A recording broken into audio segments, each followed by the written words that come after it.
Over 500 million people live in deltas worldwide.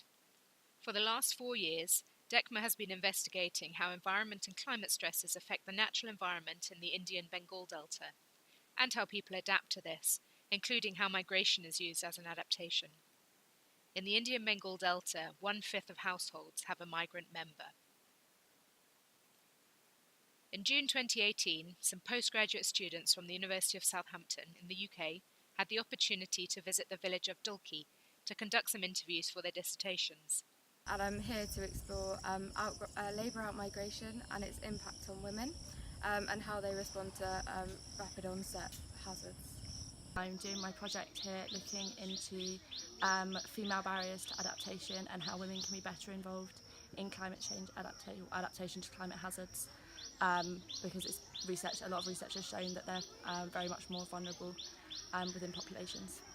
I'm here in the Delta studying women's livelihood portfolios and income activities and how it relates to their well-being and how it changes how they cope and adapt to different weather hazards. And my research here looks at how crop farmers are perceiving the environmental stresses and changes and how they are adapting to it, and if there is any barriers that they're encountering in adapting.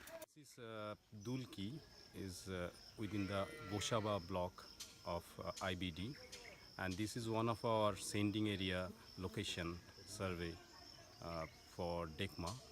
And this Dulki village or locality is basically dependent on agriculture. In contrast, people here are having less land, means the size of the land are less, but they are also have some other occupation. They used to enter into the forest, collect crab, and riverine fishing is common here. Also they collect honey from the forest, and they are also dependent on the vegetables they are growing in their courtyard, and they can sell directly to the nearby market, that is the biggest market here, Goshaba market. And they have also other occupation like transportation. The rickshaw van pullers are there lot, and also some auto rickshaw and other, but their livelihood remains almost in the static level.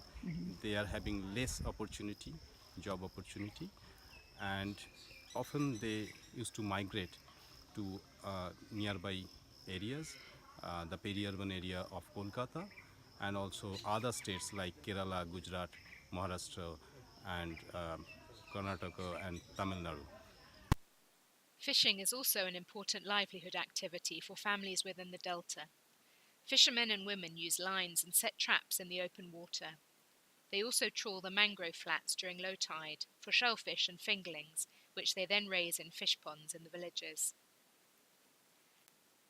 Despite being surrounded by water, salinisation is affecting the availability of drinking water.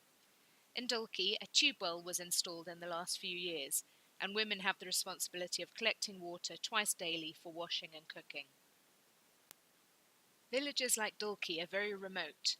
The nearest market town, Goshaba, is an hour away by van rickshaw, and this is also the location of the closest hospital and high school. Goods need to be transported by boat, increasing costs. Costs of life in deltas are not limited to goods.